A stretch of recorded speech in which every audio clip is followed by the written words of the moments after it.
तो संख्या पद्धति का हमारा आज लेक्चर है, सेकंड लेक्चर है।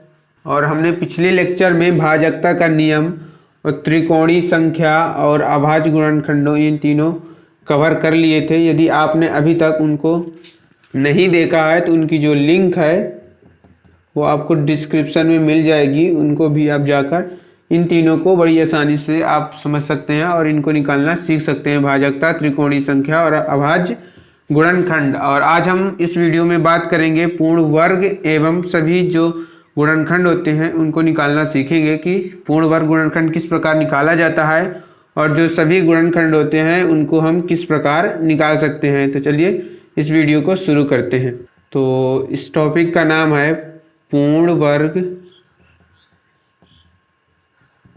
गुणनखंड और सभी गुणनखंड ज्ञात करना। पहला क्वेश्चन है जैसे 12, तो इसमें हमको यह ज्ञात करना है कि इसके कितने गुणनखंड बन सकते हैं, मतलब कि नंबर ऑफ प्राइम फैक्टर, इसमें कितने अभाज्य गुणनखंड होंगे और इसमें कितने भाज्य गुणनखंड होंगे, इसमें कितने अभाज्य गुणनखंड होंगे और इसमें कितने ऑड गुणनखंड होंगे, मतलब कितने सम होंगे और कितने विषम होंगे। इसमें हमको यह ज्ञात करना नंबर ऑफ इवन फैक्टर। तो 12 जो है और इसमें हमको टोटल फैक्टर ज्ञात करनी है कि इसमें टोटल कितने फैक्टर होंगे। और एक और है कि पूर्ण वर्ग यानी कि स्क्वायर गुणनखंड कितने होंगे, स्क्वायर फैक्टर। इस 12 में से मतलब इस क्वेश्चन में से हमको क्या क्या ज्ञात करना है, नंबर ऑफ प्राइम फैक्टर मतलब कि अभाज्य गुणनखंडों की संख्या और भाज्य सम गुणनखंडों की संख्या और विषम गुणनखंडों की संख्या और कुल गुणनखंडों की संख्या और कितने पूर्ण वर्ग गुणनखंड है उनकी संख्या ज्ञात करना है। जैसे अभाज्य गुणनखंड, अभाज्य गुणनखंड, विषम गुणनखंड, सम गुणनखंड और कुल गुणनखंड और एक है पूर्ण वर्ग गुणनखंड। इस एक क्वेश्चन में से हमको 1 2 3 4 5 निकालना है। और ये अभाज्य गुणनखंड कैसे निकालते हैं इसको हमने पिछले वीडियो में बता दिया है। अब इस वीडियो में जानेंगे कि विषम गुणनखंड, सम गुणनखंड, कुल गुणनखंड और पूर्ण वर्ग गुणनखंड कैसे निकालते हैं। तो सबसे पहले आपको 12 का गुणनखंड कर लेना है। तो जैसे 12 का गुणनखंड करें तो 2 2 छक्का 12 और 2 3 6 और 3 एकम 3, मतलब कि हम 12 को किस प्रकार लिख सकते हैं, 2 गुणे 3, अर्थात 12 को हम लिख सकते हैं 2 की पावर 2 और गुणे 3 की पावर 1। मतलब अगर हम 12 को लिखना चाहें तो किस प्रकार लिख सकते हैं, 2 की पावर 2 और 3 की पावर 1। हम इसको इस प्रकार लिख सकते हैं। तो इसमें जो अभाज्य गुणनखंडों की जो संख्या होती है वो किस प्रकार ज्ञात की जाती है, तो जो घात होती है, ये जो घात हैं इन घातों को योग करना पड़ता है। मतलब कि 2 1 3, कितनी घातें हैं, 2 1 3, मतलब कि अभाज्य गुणनखंड कितने हुए यहाँ, तो जो अभाज्य गुणनखंड हुए, तो जो अभाज्य गुणनखंड की हुए कितने हुए, 2 और 1, कितने हुए, 3 हुए। जो घात है इन दोनों को जोड़ना पड़ता है। तो मतलब 2 की घात कितनी है, 2 है तो 2 और प्लस 1 3 की घात कितनी है, 1 है तो 1, यानी 2 1 3, कितनी हुई, 3 हुई। अगर हमको अब कुल गुणनखंडों की संख्या ज्ञात करनी है, कुल गुणनखंड कितने होंगे, तो कुल गुणनखंड ज्ञात करने के लिए क्या करना होगा कि जो घात है, ये जो घात है यहाँ, तो इसमें हमको 1 जोड़ना पड़ेगा और ये जो घात है इसमें भी हमको 1 जोड़ना पड़ेगा और इन दोनों का हमको गुणा करना पड़ेगा। मतलब 2 के पावर 2 है तो यानी कि 2 के घात 2 है तो इसमें घात में 1 जोड़ेंगे और इसके घात में 1 जोड़ेंगे और दोनों का गुणा करा देंगे। तो जो आंसर आएगा वो कुल गुणनखंडों की संख्या होगी। जैसे 2 1 3 हुए और 2 1 1 2 हुए, तो 2 3 6, तो टोटल गुणनखंडों की जो संख्या हुई, जो टोटल गुणनखंड हुए वो कितने हुए, 6। अभाज्य गुणनखंड कितने हुए, 3 हुए। टोटल गुणनखंड कितने हुए, 6 हुए। अब हमको ज्ञात करना है कि जो सम गुणनखंड होंगे वो कितने होंगे और जो विषम गुणनखंड होंगे वो कितने होंगे। तो इसके लिए आपको क्या करना होगा कि विषम गुणनखंड विषम गुणनखंड ज्ञात करने के लिए यहाँ ये 2 सम है और जो ये 3 है ये क्या है, ये विषम संख्या है। 2 सम संख्या है और जो 3 है वो विषम संख्या है। तो अगर हमको विषम गुणनखंड ज्ञात करना है तो विषम संख्या का जितनी घात होती है, विषम संख्या के ऊपर कितनी घात है, तो ये जो विषम संख्या है इसके ऊपर कितनी घात है, 1 घात है। तो इस विषम संख्या के ऊपर जितनी घात होती है उस घात में हमको 1 जोड़ना पड़ता है। मतलब 3 की पावर 1 है, 3 की पावर 1 है तो 1 में हम कितना जोड़ दिए, 1 जोड़ दिए तो 1 1 2 आ गया। तो मतलब कि जो विषम गुणनखंड हुए, तो जो विषम गुणनखंड हुए इसके केवल 2 हुए। टोटल गुणनखंड 6, विषम गुणनखंड 2। तो अगर हमको सम गुणनखंड निकालना है, अगर हमको सम गुणनखंड निकालना है तो टोटल गुणनखंड में हम विषम गुणनखंड घटा देंगे। तो टोटल गुणनखंड कितना है, 6 है और विषम गुणनखंड कितना है, 2 है। तो टोटल गुणनखंड में विषम गुणनखंड घटा देंगे तो जो आंसर आएगा वो सम गुणनखंड का आ जाएगा। तो इसमें आंसर हुआ आपका अभाज्य गुणनखंडों की संख्या 3 हुई, गुण गुणनखंडों की संख्या 6 हुई, विषम गुणनखंडों की संख्या 2 हुई और जो सम गुणनखंड हुए उनके संख्या 4 हुई। अब इसमें पूर्ण वर्ग गुणनखंड रह गया है। क्या रह गया है, पूर्ण वर्ग गुणनखंड रह गया है। तो 12 में हमने क्या देखा कि इसके जो अभाज्य गुणनखंड है वो कितना निकला है, जो इसका अभाज्य गुणनखंड है वो 3 निकला है। टोटल गुणनखंड जो है वो कितना निकला है, टोटल गुणनखंड 6 निकला है। ऑड गुणनखंड कितना निकला है, तो ऑड गुणनखंड 2 निकला है। और जो इवन गुणनखंडों की संख्या है वो कितनी निकली है, 4 निकली है। अब हमको स्क्वायर यानी कि पूर्ण वर्ग गुणनखंडों की संख्या ज्ञात करनी है कि पूर्ण वर्ग जो गुणनखंड होंगे वो गुणनखंड की संख्या कितनी होगी। तो इसके लिए आपको पूर्ण वर्ग की गुणनखंड संख्या ज्ञात करने के लिए देखिए, सबसे पहले एक सब में कॉमन रहेगा, एक सब में कॉमन रहेगा। इसके बाद ये 2 की पावर 2 है, मतलब इसे हम एक बार लिख सकते हैं, 2 दूनी 4, कितना है 4। अब 2 के पावर 2 और 3 के पावर 1 कम, मतलब कि मैच तो नहीं कर रहा ना कि यहाँ घात 2 है यहाँ घात 1 है। तो जब घात यहाँ अगर 2 है और अगर यहाँ भी 2 होगा तो हम दोनों को ले सकते थे, लेकिन यहाँ 2 के पावर 2 है लेकिन यहाँ के पावर 3 के पावर 1 है, इसलिए हम दोनों को नहीं, सिर्फ इसको लेंगे। अर्थात 1 और 4, यानी अब 12 को किस प्रकार लिख सकते हैं, 1 2 से भी कट जाएगा, 12 3 से भी कट जाएगा, 4 से भी कट जाएगा, 6 से भी कट जाएगा। जो 12 है वो 1 से कट जाएगा, 2 से कट जाएगा, 3 से कट जाएगा, 4 से कट जाएगा, 6 से कट जाएगा और कितने से कट जाएगा, तो 12 से कट जाएगा। तो इसमें आप देखिए एक पूर्ण वर्ग बनता है और केवल 4 पूर्ण वर्ग बनता है। तो जो पूर्ण वर्ग की संख्या होगी वो केवल 2 होगी। तो दूसरा क्वेश्चन है, इसमें हम केवल हम सभी गुणनखंडों की संख्या ज्ञात करेंगे और जो है अलग अलग हम उनको बताएंगे एक एक कर से। सिर्फ हम इसमें सभी गुणनखंडों की संख्या ज्ञात करेंगे। जैसे अगर हमको 36 का ज्ञात करना है तो इसमें हमको सिर्फ क्वेश्चन यह है कि सभी गुणनखंड इसके लिखना है कि इसके कितने गुणनखंड होंगे। तो सभी गुणनखंडों की संख्या इसमें ज्ञात करनी है केवल, और इसके अलावा अभी हमें इसमें कुछ नहीं करना है, इसके बाद देखेंगे जो होगा। तो केवल हमको इस 36 में से सभी गुणनखंडों की संख्या ज्ञात करनी है। तो इसके लिए आपको 36 अगर आप लिखेंगे, लघुत्तम करेंगे तो किस प्रकार करेंगे, 36 को आप लिख सकते हैं 2 गुणे 2 दूनी 4 और 3 गुणे 3 कितना आएगा, 2 दूनी 4, 4 3 12 और 12 3 36, इतना लिख सकते हैं 36 को। अर्थात 2 के पावर 2 और 3 के पावर 2। इसमें सभी गुणनखंडों की संख्या ज्ञात करने के लिए आपको क्या करना होगा, 2 के पावर 2 है तो इसमें कितना करना पड़ेगा, 1 जोड़ना पड़ेगा और इसका गुणा करना पड़ेगा और इसमें भी 1 जोड़ना पड़ेगा। तो कितना है, 2 1 3 और 2 1 3, टोटल कितना हुआ 9। तो 36 के सभी गुणनखंडों की संख्या, तो सभी गुणनखंडों की संख्या 9 आ गई, इसका जो आंसर हो गया। अगर सभी गुणनखंडों की संख्या ज्ञात करनी है तो पहले आप इसका मल्टीप्लाई करेंगे, मतलब लघुत्तम लेंगे, एलसीएम लेंगे तो 2 यहाँ कितना आया 18 आया, फिर 2 9 आया, फिर 2 3 आया और 3 1 आया, इतना हुआ 36 को हम इस प्रकार लिख सकते हैं 2 की पावर 2 और 3 की पावर 2।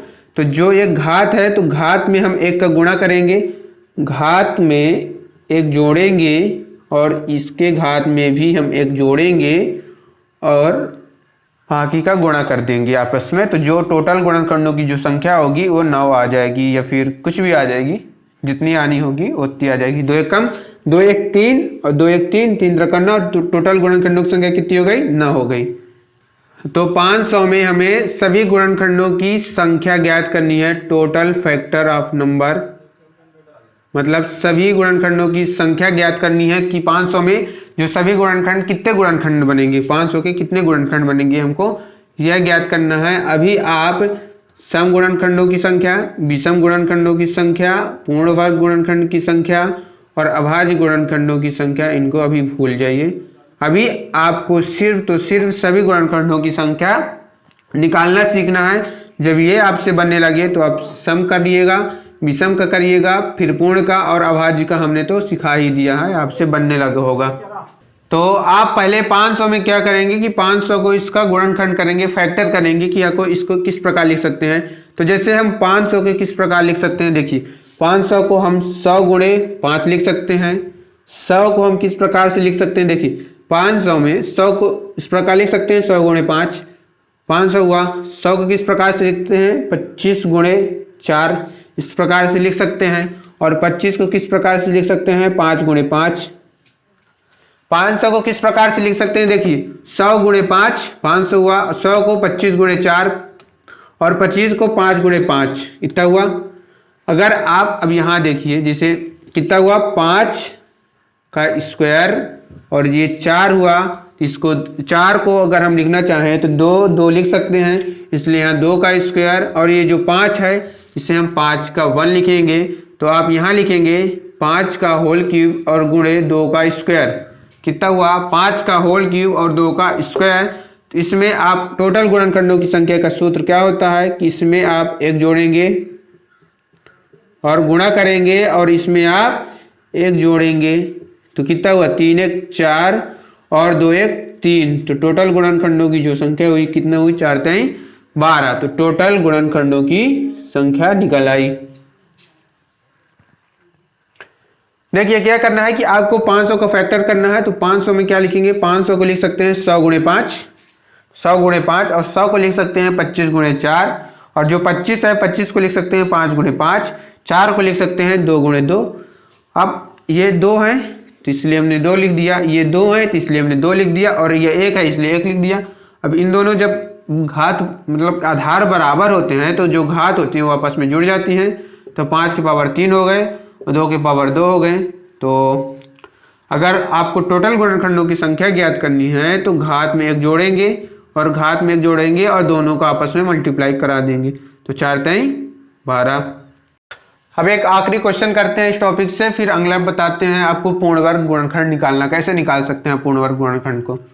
तो इसमें अब हम जानेंगे कि सम गुणनखंड, इस क्वेश्चन में जो क्वेश्चन नंबर 4 है इसमें हम जानेंगे, जो 3600 लिख लीजिए आप, इसमें हम जानेंगे कि सम गुणनखंड कैसे निकाला जाता है, विषम गुणनखंड कैसे निकाला जाता है और जो टोटल गुणनखंड है वो कैसे निकाला जाता है, ये तो आप जान ही चुके होंगे। अब हम इसमें जानेंगे कि सम गुणनखंड और विषम गुणनखंड कैसे फाइंड किया जाता है। तो इसमें हम जान लेते हैं कि इस टॉपिक में क्या होता है। तो 3600 को आप इस तरह से देखिए, 3600 को आप किस तरह से लिख सकते हैं, 9 4 को 36 मतलब कि 900 गुणे 4, 9 4 को 3600 हो जाएगा। 300 को मतलब कि 900 को आप 30 में विभाजित कर सकते हैं और 4 को आप 2 में विभाजित कर सकते हैं। 3600 हुआ, 3600 को आप 900 गुणे 4 के रूप में विभाजित कर सकते हैं। जो 900 हुआ उसको आप 30 और 30 में विभाजित कर सकते हैं और जो 4 हुआ उसे आप 2 में विभाजित कर सकते हैं। अब ये जो 30 हुआ इसे आप 15 2 जो 15 हुआ आप इसे 3 5 में विभाजित कर सकते हैं। तो अब यहाँ से देखिए हमको क्या क्या लेना है। तो 3600 बराबर क्या लेना है, यहाँ से पहले देखिए, यहाँ से हमको 3 और 5 लेना है। कितना लेना है? 3 और 5। ये 2 हुआ और ये 2 हुआ, तो 2 और ये 2 और ये और 3 5 हुआ, ये तो 3 और 5। पहले ये 3 5 हुआ, ये 3 5 हुआ, ये 2 और ये 2 हुआ, तो ये 2 ये 2 हुआ, ये 3 5 हुआ, ये 3 5 हुआ। अब हम ये 2 को ले लिए तो ये 2 को ले लिए। तो अब यहाँ से देखिए 2 कितने हुए, तो 1 2 3 4, तो 2 के पावर 4, 1 2 3 4, तो 2 के पावर 4। अब 3 तो 1 2, तो 2 और 5 तो 1 2, तो 5 की पावर 2। अब इसमें आप टोटल गुणनखंडों की संख्या ज्ञात करेंगे। तो कैसे ज्ञात करेंगे टोटल गुणनखंडों की संख्या? तो इसमें हम टोटल गुणनखंडों की संख्या नहीं ज्ञात करते हैं, इसमें हम ज्ञात करते हैं टोटल पूर्ण वर्ग गुणनखंडों की संख्या, कि टोटल पूर्ण वर्ग गुणनखंड इसमें कितने, हम इसमें यह ज्ञात करते हैं। तो पहले हम जान लेते हैं कि आखिर पूर्ण वर्ग गुणनखंड है क्या। तो पूर्ण वर्ग गुणनखंड ज्ञात करते हैं। जैसे देखिए 2 के पावर 4 है, तो आप इसे किस प्रकार लिख सकते हैं? 1 2 के पावर 2 लिख सकते हैं और 1 बार 2 के पावर 4 लिख सकते हैं। 3 के पावर 2 है, तो आप किस प्रकार लिख सकते हैं? 3 के पावर 2 लिख सकते हैं और 5 के पावर 2 लिख सकते हैं। मतलब कि इसका पूर्ण वर्ग होना चाहिए, जो भी इसका गुणनखंड हो, 3600 का जो गुणनखंड हो वो क्या होना चाहिए? वो पूर्ण वर्ग होना चाहिए। इसीलिए हमको क्या करना है कि देखिए 2 के पावर 2 यानी कि वर्ग हुआ 1, 2 की पावर 4 एक वर्ग हुआ, 3 के पावर 2 एक वर्ग हुआ, 5 के पावर 2 एक वर्ग हुआ, और एक हम लेंगे 2 के पावर 2, 3 के पावर 2 और 5 के पावर 2, मतलब 2 के पावर 2, 3 के पावर 2 और 5 के पावर 2, और एक तो ये है। तो पूर्ण वर्ग गुणनखंड का मतलब क्या होता है? पूर्ण वर्ग गुणनखंड का मतलब यह होता है कि जो ये 3600 है, इसके ऐसे कितने गुणनखंड हैं, इसके ऐसे कितने गुणनखंड हैं जो पूर्ण वर्ग हों। जैसे 4 पूर्ण वर्ग है, इसका एक गुणनखंड है कि नहीं है ना। जैसे 9 एक पूर्ण वर्ग गुणनखंड है, मतलब इसका वर्ग मूल होना चाहिए, इसीलिए हम कहते हैं पूर्ण वर्ग। और जो 16 होगा, जैसे अगर आप 12 लिखेंगे तो क्या 12 ये पूर्ण वर्ग गुणनखंड है? तो ये जो 12 है वो पूर्ण वर्ग गुणनखंड नहीं है।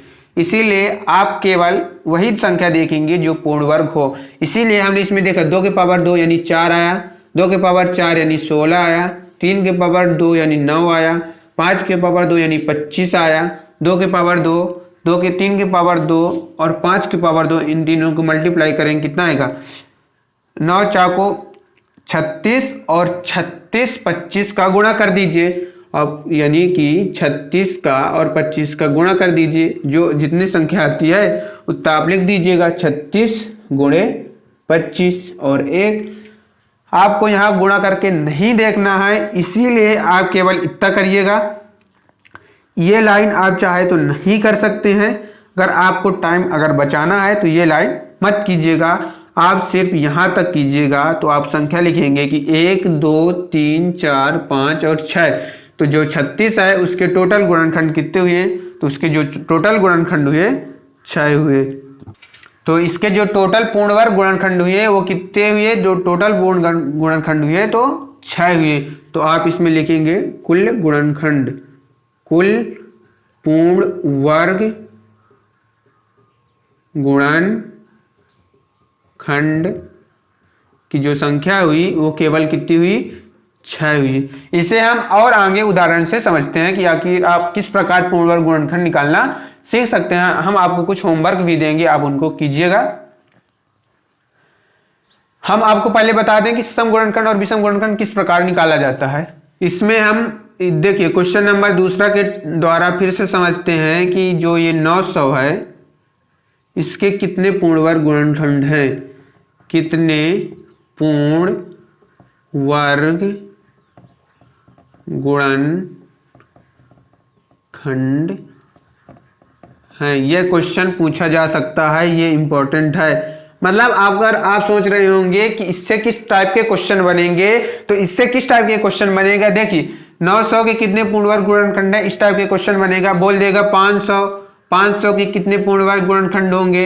आप अब जब आपसे निकालते बनेगा तब ना आप 900 500 1000 कोई भी संख्या देगा, 999 दे देगा, 555 दे देगा, 448 दे देगा, मतलब कोई भी संख्या दे देगा और उससे पूछ लेगा कि इसके कितने पूर्ण वर्ग गुणनखंड बनेंगे, इसके टोटल गुणनखंड कितने होंगे। यह क्वेश्चन हम आपसे लगवाते हैं, कुछ होमवर्क के क्वेश्चन आपको देते हैं, अब कीजिएगा।